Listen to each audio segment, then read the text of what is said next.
Good afternoon. I'm here with Fred Teng, who is the president of the America-China Public Affairs Institute and the U.S. representative to China, to the China-United States Exchange Foundation. He's a visiting professor at Sichuan University, a past CEO of News China magazine, which is one of my favorite magazines, and is a national board member of the U.S. Badminton Association. And he's here to talk about a specific poem that has been circulating in the Chinese community for quite a number of years now. I first encountered it 20 years ago when a coworker of mine actually emailed it to me. And it's called A Poem for the West. And let me just read the poem, give you a little bit more background on it, and then I'm going to ask Fred to talk about it. A Poem for the West. And it's written by anonymous. We don't know who the original author was. Here's the poem. When we were called the sick man of Asia, we were called the yellow pearl. When we were billed to be the next superpower, we were called the threat. When we were closed our doors, you smuggled drugs to open markets. When we embraced free trade, you blamed us for taking away your jobs. When we were falling apart, you marched in your troops and wanted your, quote, fair share, unquote.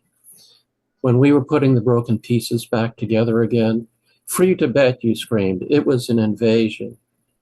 So we tried communism. You hated us for being communists. When we embraced capitalism, you hated us for being capitalists. When we have 1 billion people, you said we were destroying the planet. When we tried to limit our numbers, you said it was human rights abuse. When we were poor, you think we are dogs. When we loan you cash, you blame us for your debts. When we build our industries, you call us polluters. When we sell you goods, you blame us for global warming. When we buy oil, you call that exploitation and genocide. When you fight for oil, you call that liberation. When we were lost in chaos and rampage, you wanted the rules of law for us. When we uphold law and order against violence, you called that violating human rights. When we were silent, you said you wanted us to have free speech. When we were silent no more, you say we were brainwashed xenophobics. Why do you hate us so much? We asked. No, you answered, we don't hate you. We don't hate you either, but do you understand us? Of course we do, you said. We have AFP, CNN, and BBCs. What do you want from us? Think hard first, then answer, because you only get so many chances. Enough is enough hypocrisy for this one world. We want one world, one dream, and peace on earth. This big blue earth is big enough for all of us. So this is the poem. As I said, it circulated around 20 years ago was the first time I first heard about it. And I think it's probably been circulating even before then. And it's been circulating in the Chinese American community. That's where I heard it. And I suspect it's probably circulating in China as well as other parts of Asia. And Fred, I'm invited here to speak about that poem. Fred, can you give us a little more background and your thoughts on this poem? Sure. When I first encountered it, I know it's 10 years ago, but uh, maybe 10 to 15 years ago. And when I first saw it, I said, oh, it's great. And I saw it a couple more times. Then my curiosity kicks in. So I start to Google this all over the place. And it took me a while, a couple months, and finally attributed to a professor. So I traced him down. And then he told me, no, he's not the one who wrote this. And so what I think, and over the time, this poem has revised, changed over time, reflecting the times. I think those who have some authorship in this reflects their frustration with the double standards of the West, and a lot also have to do with the United States. And and this certainly is just putting in a question mark, but it's more of expression of double standards. Yes, that was my thought. And it goes back through history because if you look at when, for example, they talk about, when we were poor, you smuggled drugs. They're talking about the Opium Wars with Britain, Right, the time during the colonial period when the Western nations chopped China up into colonies. And right, now we have the NATO countries joining the United States and doing military exercises up and down China's coast. These are the same nations that, were part of the colonial period that invaded China and chopped up China for colonies. So history is repeating itself. Back then they talked about Christianity. Now they're talking about freedom and democracy. And I know if you look back at any parts of this poem, it dates back to directly to specific events in history. right. I think what you talk about, in fact, if you look at today's G7, they're very much part of the eight country who invaded China during the Qing Dynasty, and using their firepower, they make China, they colonize part of China, including like Hong Kong and Macau. They take areas within the mainland China like Shanghai and Tianjin and call it concessions. Those are areas under without China's rule of law and totally under a foreign control. And certainly that was the period. And today, when NATO was talking about expanding to Asia, and it really gave you thinking about whether history will repeat itself. Yes, we could go through this whole poem. I mean, just starting from the Sure. first line, when we were called the sick man of Asia, we were called the yellow peril. When we were billed to be the next superpower, we were called the threat. You know, China through its, especially in 200 years ago, maybe 300 years ago, they went through a period of time without modern um, technology, without modern science. And also, the government, Chinese government's fault in itself too, because they do not want anything outside. So with that, there's a lot of sickness. There's a lot of certainly sports was not big in those period of time. And yes, Chinese was physically, I would say, not as strong as the Western people. But that itself should not be excuse to abuse those people. I think, but they did. And they did not only in China, also in the United States, because Chinese Americans will call, dirty and sick. And the yellow perils really in San Francisco. That's how they started, and then they have the Chinese Exclusion Act to keeping out Chinese. But then they need laborers. So they let the men stay in the United States and they don't let the women. So we had a very unbalanced society as Chinese Americans through that period of time.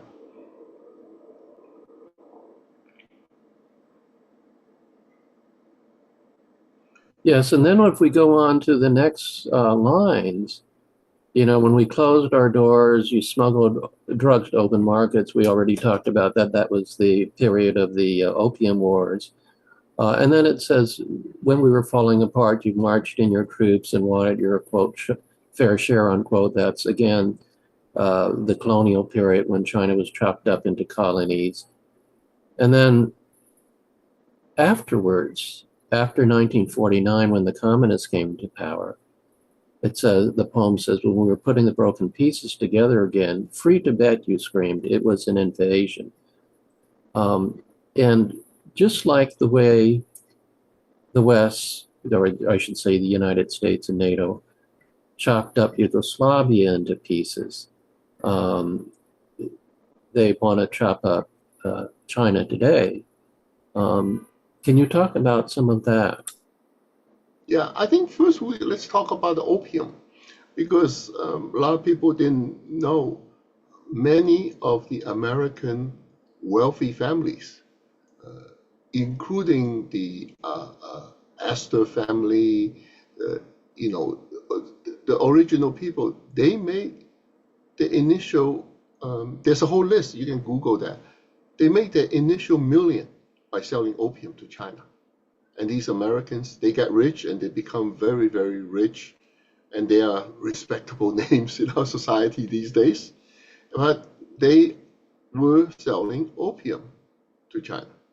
And the British also, through a company they set up called the East Indian Trading Company. And the East Indian Trading Company is a paramilitary operation. They have guns, they have everything, and they sell opium.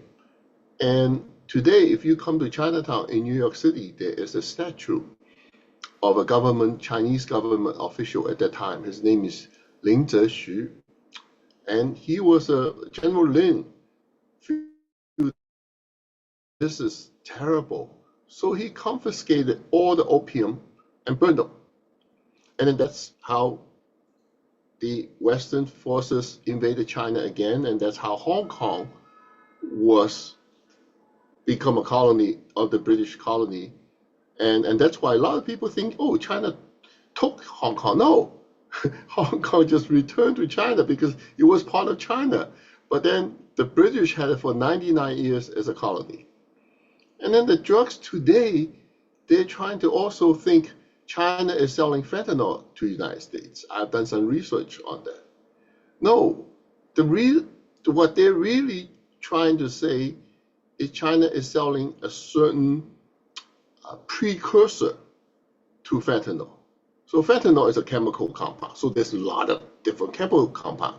And these chemical compounds, they claim China made and selling to Mexico, not selling to the United States. And some people, maybe drug lords, they bought it from those sources and put it together with other things and make it into this fentanyl. So basically, China did not sell fentanyl to the United States, but right now, when you sometimes in the media, they give this misinformation about, oh, China is selling fentanyl. No, there is no fentanyl selling. And China has said again and again to the United States, we want to cooperate with you. Tell us how to do it. But I think the basic problem is we have people using drugs in the United States, and you have a consumption base. That's why it becomes that. And I also ask the question, so when China sells the, by the way, this precursor, I have the chemical names and everything, they can also using for waxing the floors and dyeing carpets. It's a chemical thing. So they have multiple use. And even China doesn't make it, I think other country will make it. It's very easy to make and so forth. But if Japan and Canada makes steel, and these steel was sold to the United States, and Glock makes gun out of it, and they start shooting people. Is Japan and Canada responsible for selling those steel? As a result, a gun company buy and somebody illegally, against the law, kill people on the streets. You know, France and England, they're known for making alcohol great. So if somebody buy those and drink it, if they get drunk and they're driving on the street and crash into cars and kill people, is those countries responsible for it? So again, I just feel that sometimes, along with your poem, a lot of things are exaggerated, and what can we do? Yes, that's right. Those were basic compounds that were chemical compounds that were sent that are used for many purposes. Right. Another phrase in the poem is, "So we tried communists. You hated us for being communists. When we embraced capitalism, you hate us for being capitalists."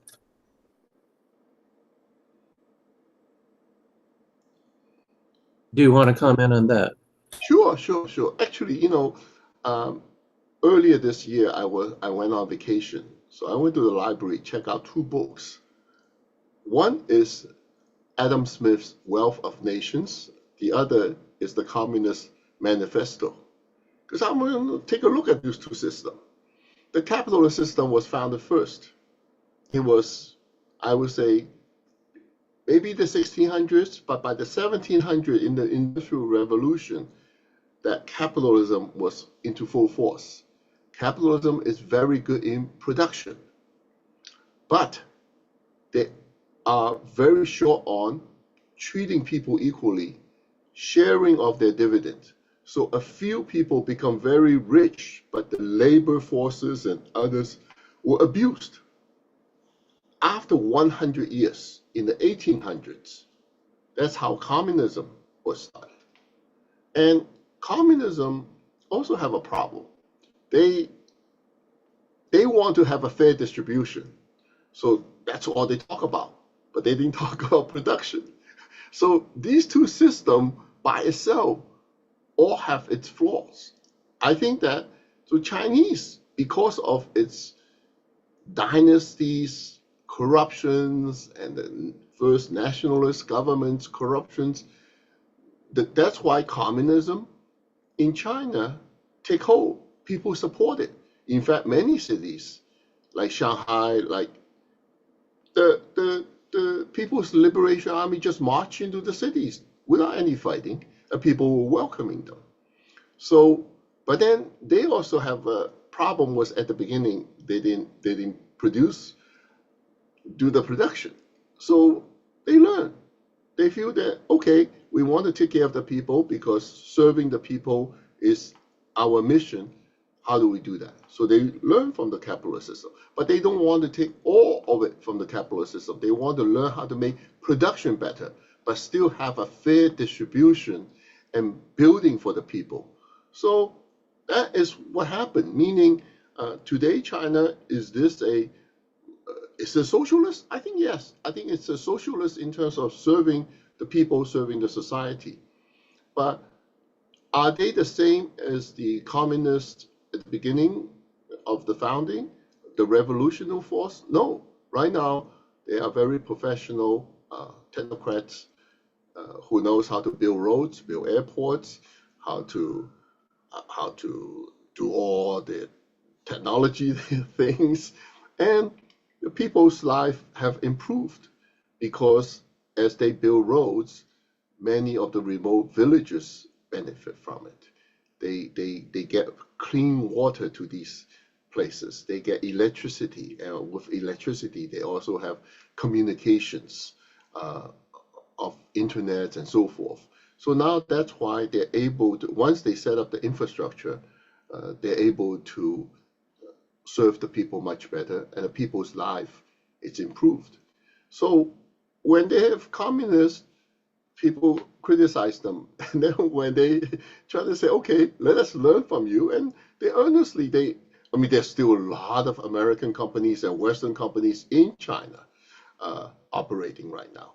Uh, Even though with the last 10 years of the federal government uh, putting a lot of pressure, I talked to China, the Chamber of Commerce. Not one single American company left, but they have to remain very quiet because our government don't like it when they're making money in China.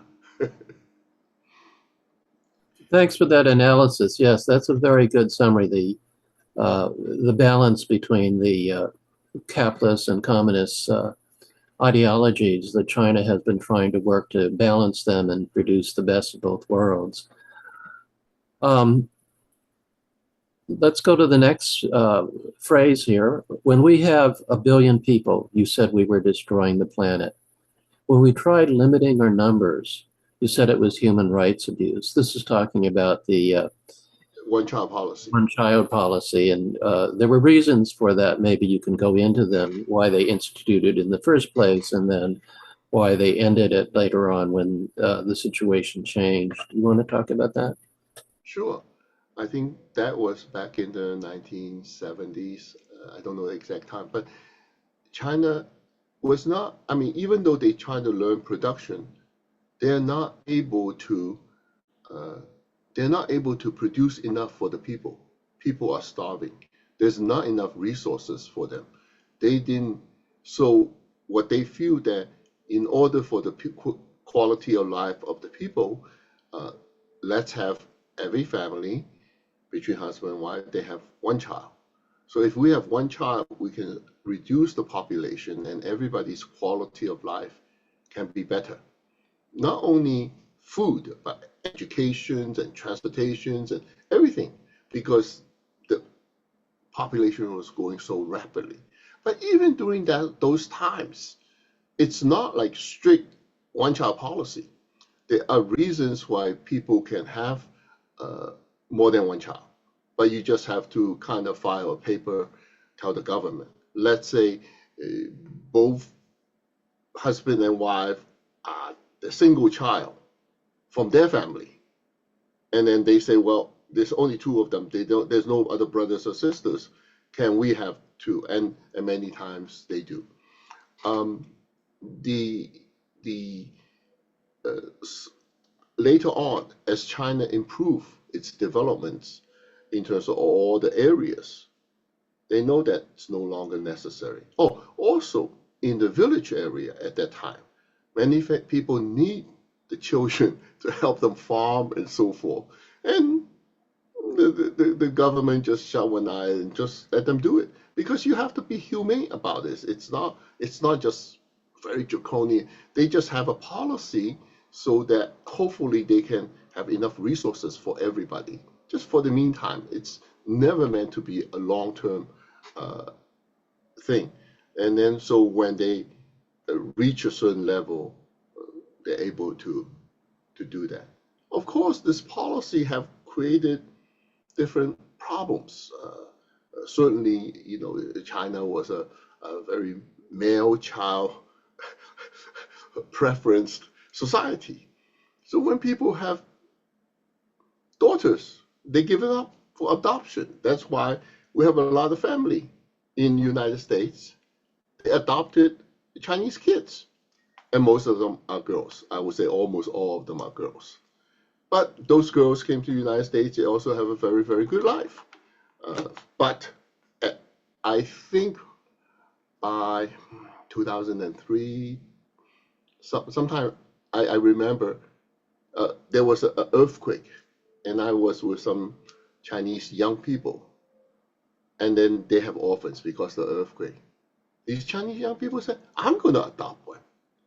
So from that point forward, no one can adopt children from China anymore, from foreign countries. Because the Chinese people say, I will take on the responsibility, I'll adopt a child. And as a result, today they're very, very proud. One of the good things that came out of it also is if you have a family in the old days, 5 kids, let's say, one or two daughters, 3 sons. Those 3 sons get the best education, get the best of everything. But this one-child policy changed everything. Now, if they have one girl, everything goes to that girl. As a result, we have a generation, I mean, really become gender equality. The generation of girls grew up, the only one in the family, get best of everything, education, everything, nutrition, everything.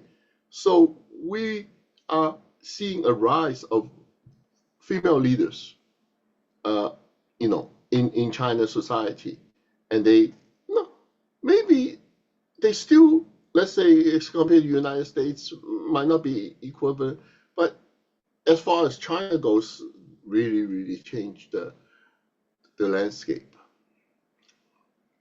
Thank you.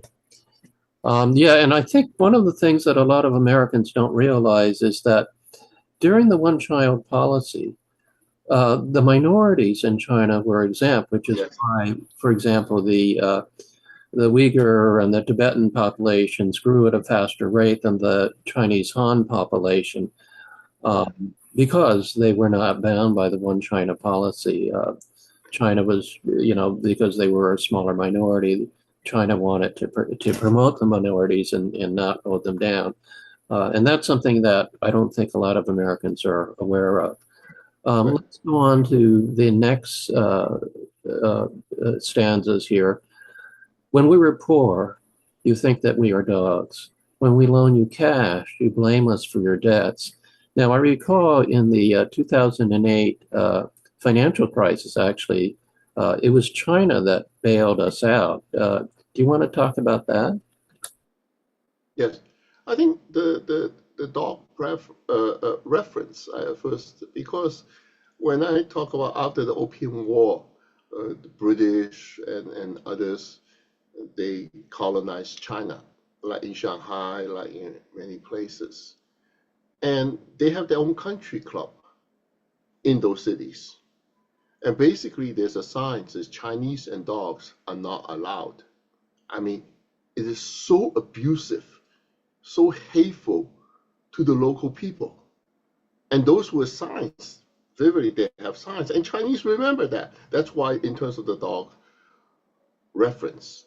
Um, and just remind me, what was the other thing you talk about? Where were Well, dogs? when we loan you cash, you blame us for Yeah, your debts. And then I mentioned the 2008 financial crisis. yes. I think the 2000, let's talk about financial crisis. In 2008, during that time, China is the only one jump on it. They spent, I think, $1 trillion US dollar equivalent in production so that the world's economy can be moving. I mean, at that time, one of the story I heard is that they put in an order to create LED light bulbs. So changing from oh, this is a great opportunity. Let's create a whole bunch of those light bulbs. So we'll save electricity. And so these are the kind of production they put in that helped. And the other is the treasury. So when China, have access cash, they buy U.S. Treasury. It's not really a loan directly to the United States because it's a security that China can buy and sell. They can buy at the offering or they can buy in the secondary market. They also can sell it anytime. But because of the threatening talk in the U.S. Congress and the politicians say we're not going to pay them back and all these threats, China is diversifying. They're buying gold, they're getting euros, they are hedging their risk because what if the United States refuse to pay us? But the problem is we really cannot because these treasury bills, most of them are held by Americans. In every one of our money market fund, anytime our retirement fund, a lot of them they all hold the same treasury bill. How are you going to because how are you going to not uh, honor those from China than from others? It this is really crazy talks by our politicians. So not only they don't appreciate when people lend you money when you need the money, they they blame the people. So this is again, it's a double standard. It's really um, I don't know. It's a very not a very good gentlemanly conduct, I would say. Yeah, everything in this poem refers back to very specific events that happened historically, including very recent history. Uh, Mhm. so let's go on to the next one. When we build our industries, you prod us polluters. When we sell you goods, you blame us for global warming. Now, I don't know how many Americans are aware that China went through a period where they did, especially at the beginning of the opening up period, where they did uh, just basically copy American industry. And that resulted in huge amounts of pollution. I remember people sending me photographs from Beijing showing that the pollution was so thick you could hardly see almost across the street. But in recent years, when I've been to China, I've been to the cities, I've been out to the countryside, I've been to Tibet, and I have friends who've been to Xinjiang. Um, I don't see any pollution. It's very clean, and I don't know how many Americans realize China is the leading nation in terms of developing alternative energy, solar energy, wind power, electric vehicles. They have more electric vehicles, I believe, than the rest of the world combined, and they're exporting them. But can you talk about that whole cycle where the Oh, U.S., where the China copied the U.S. and then found out both the good and the bad points about the way U.S. industry operates, and they made course corrections, and now they're really serious about fighting global warming and producing alternative energy and taking the lead on that. in the history of times, different countries have gone through their industrial revolution, especially the major countries. Certainly, England, the UK have gone through that. And at that time, even in their own Olympics, they portrayed that. There was a bad period of time. United States gone through that. I came to the United States, I came to in the 70s. In New York City at that time, and Los Angeles too, there's a brown ring around the sky if you fly on the airplane coming in. And in New York City, we have to have even and odd days cars. You can, if your license plate is even or odd, you can only drive one of those days every other day because they don't want the cars to be on the street. Our gasoline was leaded, So all of these countries, they go through their changes. And certainly China, when they caught on, they become a very popular service production provider. There's so many orders come in. They, they do it very, very quickly. And at that time, a lot of the energy source is coal. And and and so there was a lot of pollution. And it was a US Ambassador Gary Locke. Look, he is trying to shame the Chinese by setting up these meters, the PMI. It's like China is dirty, blah, blah, blah, blah, blah. First, Chinese, of course, taken back and say, oh, I'm offended. And the Chinese, they're very, very flexible. They become what they are today. If they're rigid, they'll never be what they are. They're very flexible. In fact, they take the same meter that Ambassador Locke used and put it all over the country. So now they find out the origin of the pollution. Instead of saying Beijing is dirty, but where did it come from? So they say all over the country, and then they find out how these problems are. Not only, and then they have do some very dramatic actions, like the 2008 Olympics. So they want to have blue sky. So at night they were shooting cannons into the sky, creating artificial rain. I mean, they went through a lot, but they try. Not everything is smooth and 100%, but they try. So the next day they will have very blue skies, and and then more and more they understand wind power and solar power, while the rest of the world, because of the oil industry's domination, they kind of being pushed aside legislatively in terms of not supporting. You talk about Xinjiang, Tibet. I was in Inner Mongolia last year. I would recommend you guys go if we have a chance. We go together. I go there. It's windmills everywhere. President Trump said China only sell them. He never seen them. I suggest he goes to Inner Mongolia, and they have mountains of them with solar panels. Now there's one story. It's on YouTube too. In an area like Qinghai, a couple of places, when a country or when the industry want to install solar panel, they usually find the poorest place that the real estate does not worth a penny. Otherwise, you should build something else on top of it. Usually, they not a single piece of grass is growing. That's where you put the solar panel there because the land is cheap. So they put, but then because of the dust, they have to take water to clean off the solar panel. So because two things, solar panel is shading the sunlight. So the ground, it's not so harsh anymore. It's got some shade. And then when they water it every day, the cleaning of the solar panel, the water drips down. Now they have water. So grass grows. It becomes not very vibrant grass is growing good. Now, in the Western country, like United States, those companies would definitely take chemical weed killer and just spray it and kill the weed. But Chinese have a different thinking. They bring the sheeps there. I mean, it's really on YouTube all over, and let the sheeps eat the grass. So it becomes grazing. And then what they're eating, they also, giving out their fertilizer. So they fertilize the place. And the grass just growing. So now they're raising these solar panel higher so the cows and the sheep can go around it. So it becomes very eco-friendly.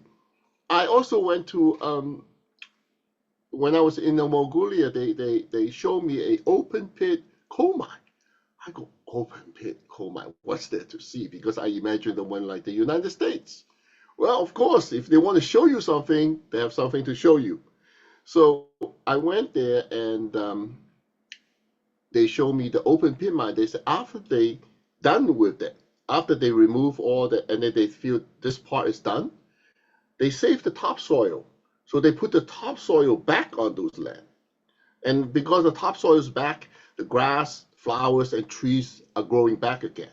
So it becomes a whole eco cycle of recovering the land. Um, I went there and see that they have these huge truck, literally 2-story high, wide, these monster machines. And they were moving up, but it's very far away. Then I go into a control room. I saw two young person. There's 6 screens. All of a sudden I realized, I said, those trucks is remote control? They say yes. I said, and 2 of you can control 6 trucks? They said, actually, if there's 3 of us, we can control about 14 trucks.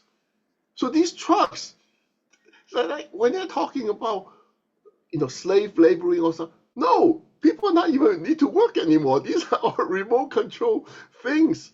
So they don't understand China. It's like they were talking about uh, uh, Xinjiang because they say, oh, Xinjiang, and then cotton. They still imagine the cotton picking of the United States, that you have a whole bunch of, black slave picking. No, China, they buy Caterpillar tractors. 6 of them just go, go very, very efficient. That's why things in China, the production cost is so low because there's no fat, there's no excessive regulation. So they're able to produce a lot of things, very competitive. Because even though when President Trump raised the tariff to 145%, it's nothing because everything in China, it's only 1/7 the price of the United States. So I give you an example. I take an Uber here, cost me 20 somewhat dollars US, go from one place to another. I go to Beijing, cost me also 20 something, but it's a renminbi, which is 1/7 for the United States. I want to buy something from Amazon. It cost me $180 for a little machine that decks out the card. I go to China, I buy it from JD.com, $180 renminbi. So a lot of things you can see. It's really the same dollar amount, but one is in renminbi, which is 7 times cheaper. One is in US dollar. So um, I just hope Americans, go to take a look at China, take a look what they have done, uh, in terms of why people benefit from it, why people are so happy, So anyway, Thanks. Yes, I had a friend who was very skeptical of China, and he went to China, completely changed his mind when he actually went there and physically saw how it actually looks. right, Another thing about what you mentioned was, with the solar panels and how it allows the grass to grow and so on, and creates a positive cycle. China has really combined a lot of modern knowledge, uh, communist ideology, capitalist business, and traditional Chinese thinking from, Taoism and Buddhism about harmony and working with nature rather than against nature. They've really combined all of these different elements very well, and uh, through study and trial and error and experience, they've worked hard to really combine the best of all of these different worlds. And they're making huge amounts of progress. It's, nothing is ever perfect in human affairs, but they're learning from experience and they're making improvements every day. That really was what impressed me when I've gone to China on these various visits. Let me go on to the next one. It says, when we buy oil, you call that exploitation and genocide. When you fight for oil, you call that liberation. And let me take on the one after that as well. We'll combine them. When we were lost in chaos and rampage, you wanted rules of law for us. When we uphold law and order against violence, you call that violating human rights.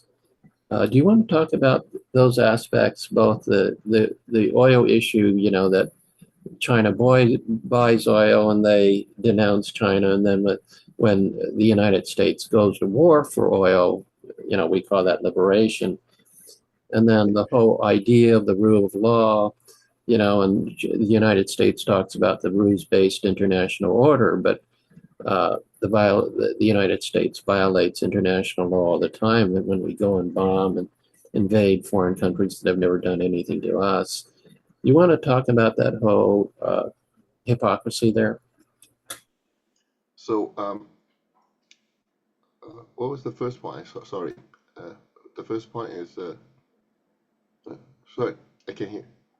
Maybe we should just take that one at a time. When we buy oil, you call that exploitation and genocide. Yeah, okay, good. I got it. And the second was rule of law. So oil, President Trump is very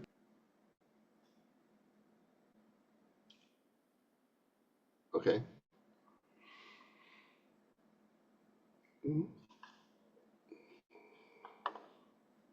You're mute. You're mute. You muted yourself. Sorry, we got cut off temporarily. I don't know what happened. But okay, we can start again. Once you ask the question, I'll start again, so you can edit that, right? No, but that's okay. Okay. I think people will understand. There was some temporary cut off by Zoom. I don't know what happened. So as an energy resource, coal certainly is ancient and it creates a lot of problems. And then we have oil. But oil is also ancient because China right now is producing more renewable energy through solar, through wind, through nuclear, but safe nuclear reactors, and through hydrogens and so many different ways that it's clean.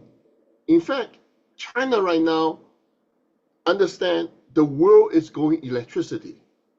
Electricity costs, all of the AI, there's two things they need: chips, electricity.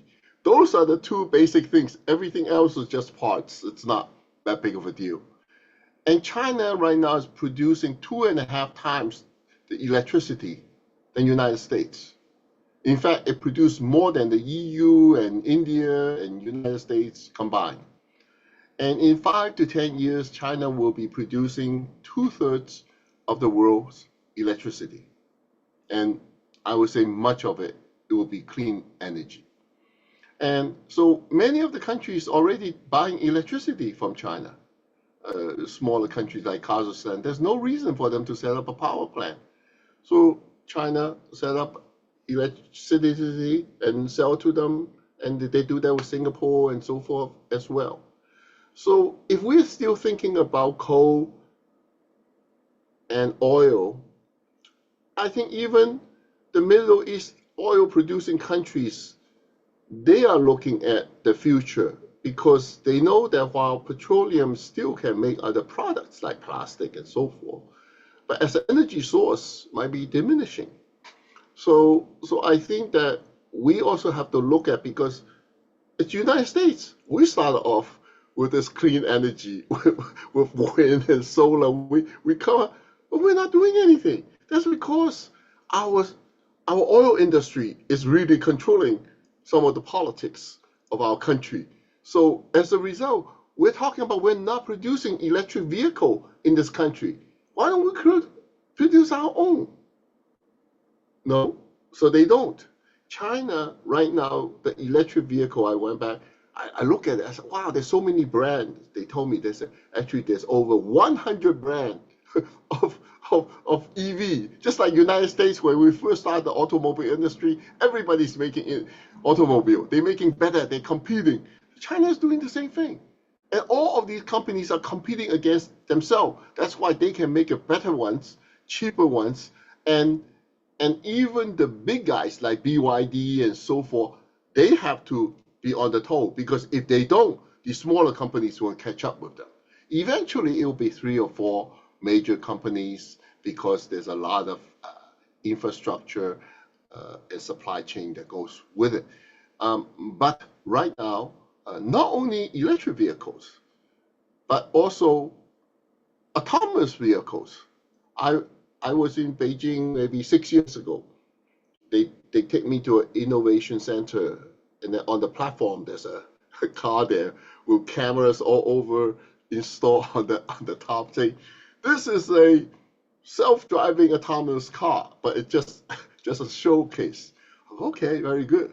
Last year I went back. I went to this area outside of Beijing called Yizhuang, E City, E, and they have 600 acres of land set aside for mixed use of autonomous vehicle and driving vehicle. So they invite me. I ride into a shuttle bus. Basically, it's like a van. It's got 8 seats, 4 sides is all window, no driver's seat, no steering wheel. You sit into this box, it just moves. Well, for us, because they're still experimenting, they have one guy is holding on to the emergency button just in case something happens. So there's 7 of them. It's very, very smooth, changing lanes, going through the city. But they also showcase they're not just doing it for automobile. They're doing it for medical, so that anywhere they have these medical trucks ready. So they will be arriving. They use it for to deliver food. They use it for police. They use it for collecting trash. So Chinese sometimes they're very, very entrepreneurial. They are innovative. When they see one thing, they make it into 100 different things. So just like a Chinese restaurant, you have one fried rice, now you have shrimp fried rice, beef fried rice, chicken fried rice, vegetable. They make it into a variety of things from one thing. So this is Chinese thinking, and as a result, you have whole varieties of things. And I was really impressed. And also the drones. A friend of mine, they're a couple, they're from the Hong Kong area, so they went to Greater Bay Area outside of Hong Kong. In China, they have these new apartments built. So they told me on the terrace, there's already a platform for the drone to drop their goods. Because, where's the drone going to go?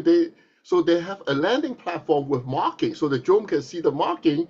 They can deliver the package or the takeout order right there on the terrace. They already built into it for the future.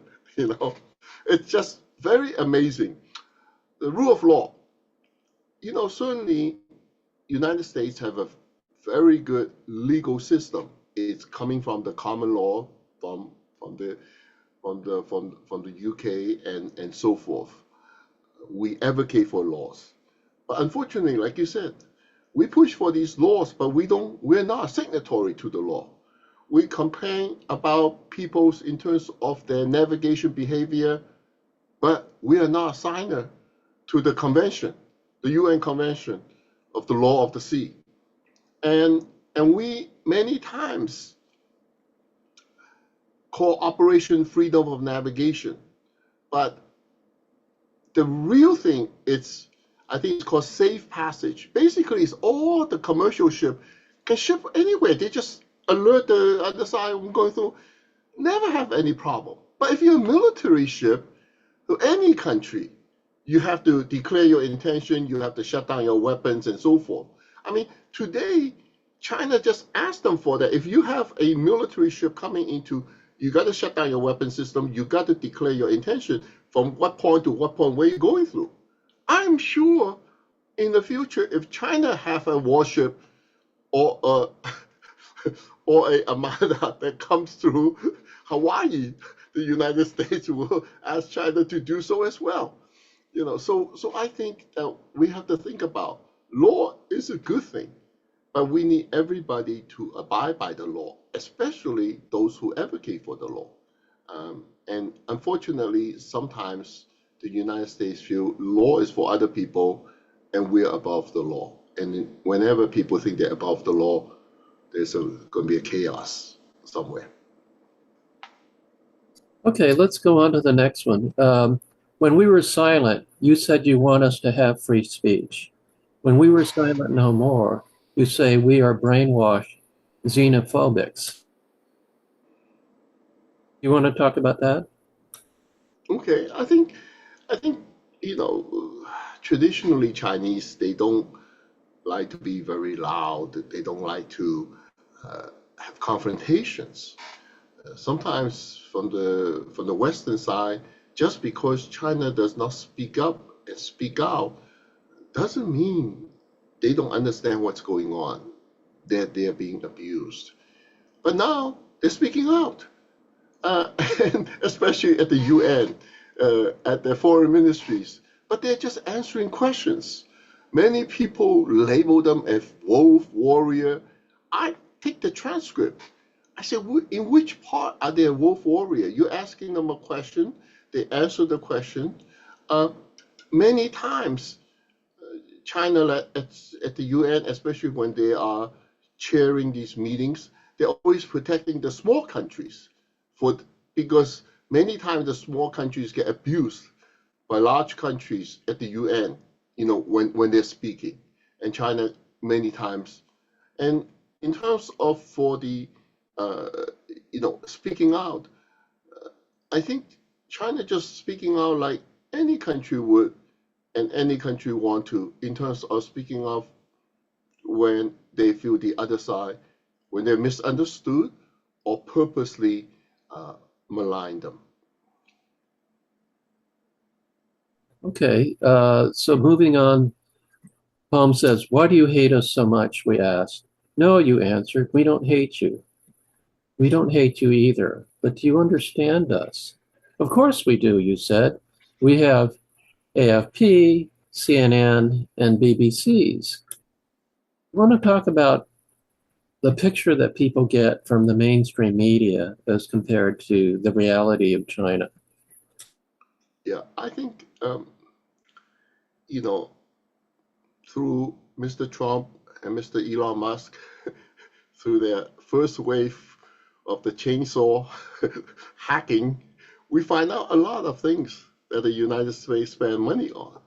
In it, we find out they spend millions and millions on 6,000 journalists who are on their payroll. On their payroll.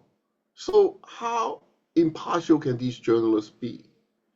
Um, China, I think initially they were very upset, but now they're no longer because they don't think they can change the journalists and the commentators.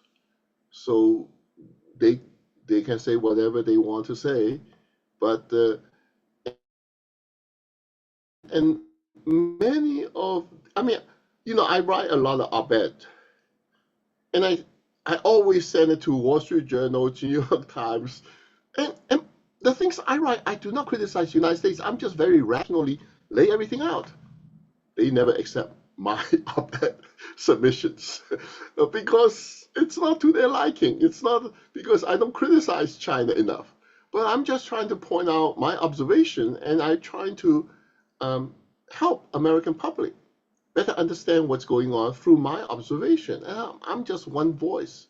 Why do we need hundreds of voices saying China is bad. Why can't one or two say, hey, look at this, look at this? I mean, we were talking about infrastructure before. If you ride on the high-speed rail, and I tried this experiment, you can take a China dollar and you stand it up. It doesn't fall. Can you imagine? I mean, it really stands up because it's flat on the side. And when you lay it on it, it doesn't fall down. That's how smooth the ride is. People put in a lot of work to build those kind of things. And when we ride Amtrak, it goes gundum, gundum, gundum, because there's a gap in between the rail because we are all their high-speed rail, it's all one piece connected because they cannot have anything like that bumping because the train will go out because they're traveling so fast. But it's so smooth. In fact, I mean, the whole system that they build, of course, there are things you can complain about China, but look at what they have done in terms of so advanced for the people, so. Yeah, I was really astounded the first time I rode on a high-speed train in China. I remember I saw this mountain coming up, and it was a beautiful mountain. I wanted to take a picture of it. By the Yeah, time I got my cell phone out of my pocket and opened the camera function, we had passed the mountain already. right. But it's not. You feel very smooth, so it doesn't feel like you're on a roller coaster or something like that. It's very smooth, but it's very fast. Exactly, exactly. Okay, let's go on to the next one. What do you really want from us? Think hard first, then answer, because you only get so many chances. Enough is enough. Enough hypocrisy for this one world. Would you like to comment on that? Well, I think the United States as the Western countries, and they need to think about their actions. What is the end game going to look like? Whether we are in a corporate business or we are in a war, there should be exit strategies. But they don't know where they want to end that will satisfy them. For China to disappear, no. China have not disappeared for 5,000 years. They're not going to disappear this time around. In fact, this time they're stronger than ever. So for 5,000 years, through all kind of problems, China still remain as one entity, still the same language, still the same cultures. Nothing changed. So China is going to be around.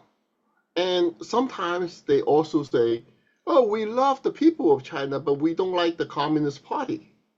Well, the people of China love the Communist Party because the Communist Party is the only one that deliver their benefits to them the best in 5,000 years. In the past, China was rich, but only a few people were rich. A lot of people were abused, were enslaved, were, indentured servants. But today, everybody see hope. Everybody see, you know, opportunities. And especially because China has stressed on education, those who attain education. So one of the reason I'm going to see this vice chairman of a People's Bank for formal. One time I asked him about this real estate club. I said, well, you have a real estate bubble. That's what we read in the United States. He said, we do. So because of the overbuilt, there's a couple problems. One is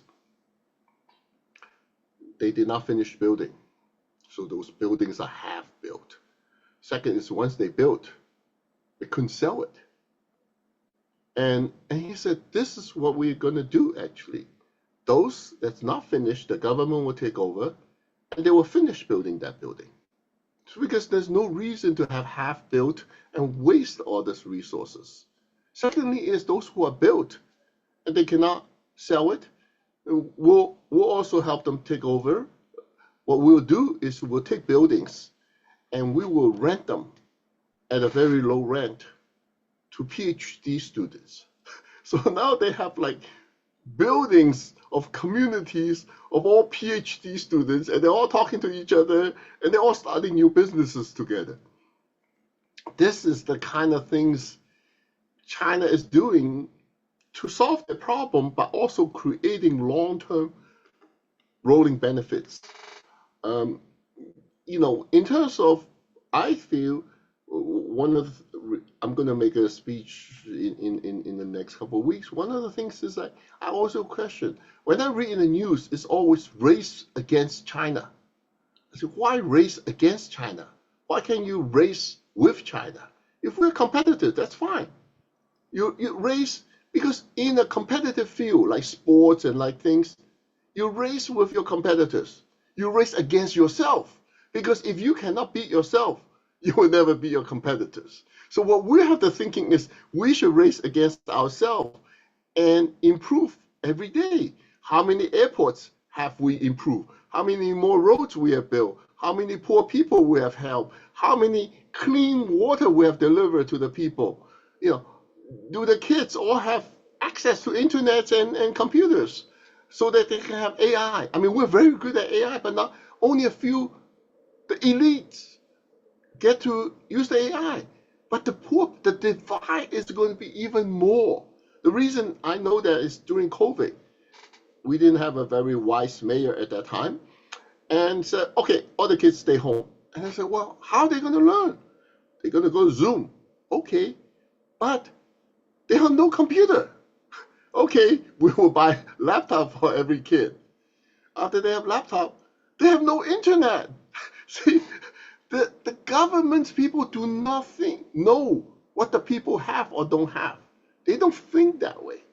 They just think, oh, So what we need to do is really go down to the grassroots and find out how we can help the American people because we're not going to do well unless more Americans are going to do well. And that's how China is doing well because more Chinese are doing well. So, I mean, uh, it's it's and the other is competition. We always make like competition is a threat. Competition is a bad word. The U.S. compete against its ally all the time. China compete against its partners. Competition, nothing. Competition is good to make us all better. But we cannot think just because you compete with me, you're my enemy. That's not true. Competing, we again, we're the country who advocate for competition, free competition. So some of these things, I think we need to take a better look at ourselves. Okay, we've come to the last phrase, last few two sentences, I guess. Let me just read this. It says, "We want one world, one dream, and peace on earth. This big blue earth is big enough for all of us."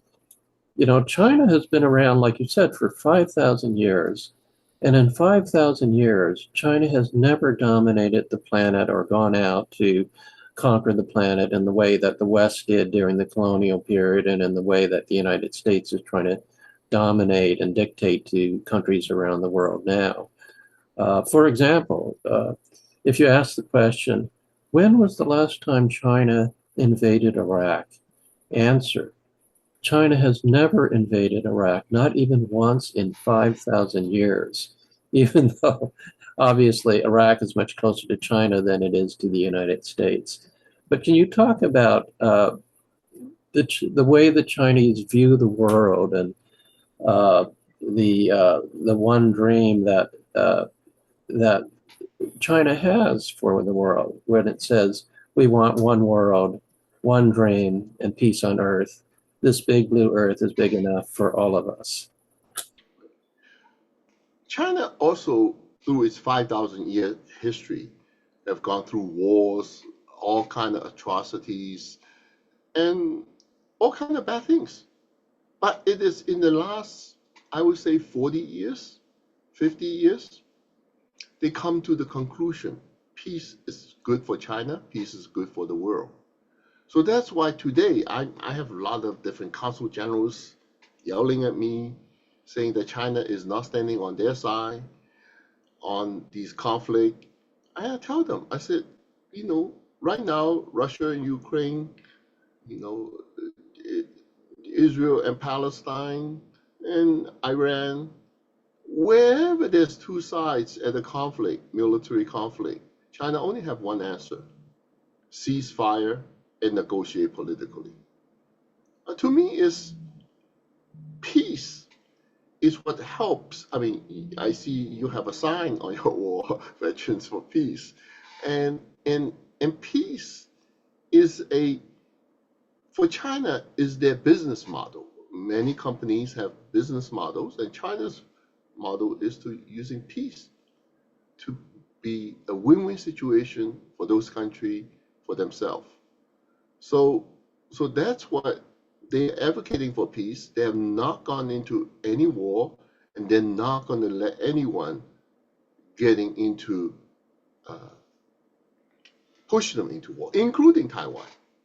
And and I was in last year. I watched the military parade in the and boy, did they have changed. Basically, China right now is changing its whole military so that they can better defend themselves. We heard about the border between India and China. Well, those soldiers on both sides, they don't carry guns.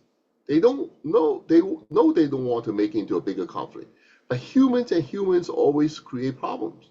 So now China have robots patrolling the area. So if the Indian side destroy one of their robots, it's only a robot. It's not humans. And they can replace them. So they're doing a lot of those kind of things uh, to making sure there's no conflict. Of the 14 neighbors China have, they settle borders with 12 of them. In the past, they don't have the capacity, they don't have the science, the measurements, and so forth.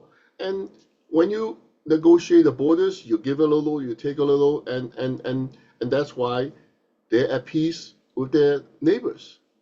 I was in Kyrgyzstan when I was in Xinjiang at the border, and the other side soldier come over. Also, they speak English, so we talk a little bit. I said, how do you like your neighbors, China? And he said, oh, we're friends. In fact, he said, in the wintertime, when we run out of blankets or oil or fuel, we go borrow from the Chinese. And they usually just give it to us, never ask for it back.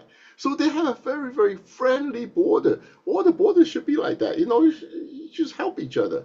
And I think that China is very smart in terms of peace, and China is able to defend itself. Right now, I think they're not going to invade anyone, but nobody is going to come on their soil either.